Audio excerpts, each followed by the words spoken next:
Josh Johnson holds the record for the most teams an NFL athlete has played for at 14, and it only took him 9 years, yes 9 years, to get his first win. He was drafted in 2008 and won his first game as a starter in 2018. To be fair to him, he hadn't appeared in a game in almost 5 years. So how's he managed to stay in the league and bounce around between team to team? While he has been signed by 14 different teams, he hasn't suited up for a regular season game for all of them. As a senior at San Diego University, he threw 43 touchdown passes with only 1 interception and rushed for more than 700 yards. But given he was not playing against top schools, he wasn't going to go in the first round. But the resume was impressive enough for the Bucs to draft him in the 5th round of the 2008 draft. Johnson spent 3 years with the Bucs, and this is where he would get his first taste of the NFL as a business. In Tampa, he was one of 6 quarterbacks on the preseason roster, and as a naive rookie, he thought all 6 of them would be kept. Then the Bucs cut Bruce Gradkowski. The two had become friends, they shared an agent, and Gradkowski had started some games and was drafted by the Bucs a couple years prior, and it was at that moment that Johnson recognized the NFL's revolving door. 1 week a player is on a team, next thing you know he's cut. 2 weeks later he's halfway across the country, and so on. He started 4 games, but he wasn't great. He finished the year with 4 touchdowns, 8 interceptions, and 685 passing yards in 6 games, starting 4 of those. He'd go on to spend 3 years with the Bucs, mainly as a backup. He would then join the 49ers, but was cut before the season started. He would then take his talents to the Lions. No, not the Detroit Lions, Sacramento. Yes, the Sacramento Lions of the United Football League. However, he'd only be there for a month, as they would fold due to financial troubles. Now, to avoid making this a list of just all the teams he went to, I'm going to rapid fire through most of these, and highlight only the most important to the story. He joined the Browns as a backup, then the Bengals in 2013, released in 2014, he'd returned to the 49ers, then re-signed with the Bengals in 2015, but was cut in the preseason. The Jets picked him up for a couple weeks, then the Colts, then the Bills, who he'd finished the 2015 season with.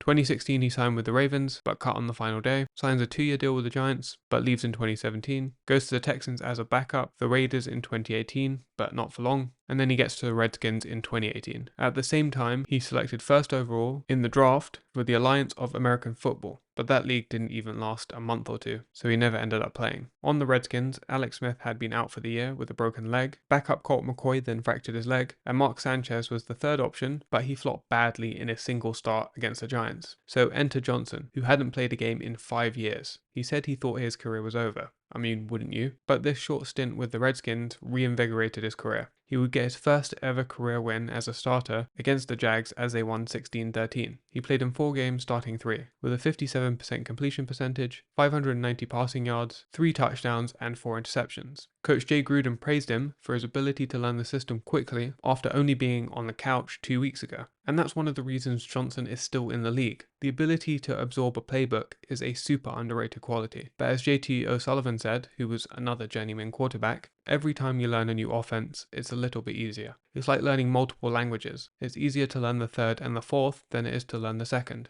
Given Johnson's been handed, 14 playbooks, more if you count the other leagues and college, it's probably second nature to him at this point. After the Redskins, he took a pit stop in the XFL, and he did well. He threw over 1,000 yards, 11 touchdowns, and only 2 interceptions. But then C-19 hit, and it messed all that up. Back to the NFL, he joined the Jets and get some playing time. He'd start 1 game, play in 4, finish with 334 yards, 3 touchdowns, and an interception. A few more teams, including the 49ers again, where he'd have a brief appearance in the 2022 NFC Championship game, but he wasn't in the game for long because he got concussed. So again, how is this guy in the league? One of the things, as we mentioned, is his ability to absorb the playbook. On top of that, there is tremendous value in having a good backup. As we just saw this season, not having a reliable backup is devastating, and teams who had a somewhat dependable quarterback at least could remain competitive. 7 starting quarterbacks, that's 22% of the starters, were injured in the 2023 season. The Colts and Browns, for example, thrived despite losing starters. Now, of course, that's not all on the backup. They also benefited from other things like great coaching. But if you look at the Jets, for example, maybe not the best because, it's the Jets. But Zach Wilson as your backup, yeah, you got trouble. So somebody like Josh Johnson can be pretty valuable. He's a seasoned veteran that's performed at a pretty decent level for a quarterback when his number's been called.